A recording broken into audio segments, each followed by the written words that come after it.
dua banjar. Kalau siaga satu banjar saja.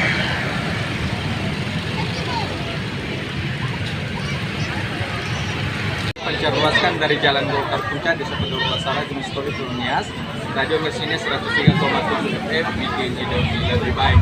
Saat ini kita sudah bergabung di Lapangan Merdeka Kota Gunung Story untuk mengikuti satu acara yaitu Hari Pramuka yang ke-63, dan di tempat ini sedang ada anak-anak dari tingkat SMP dan SMA SMK yang ada di wilayah Kota Gunung Story, dan sebentar lagi juga kita akan mengikuti acara ini. Dan selama mengikuti acara ini, Merdeka Yahoo!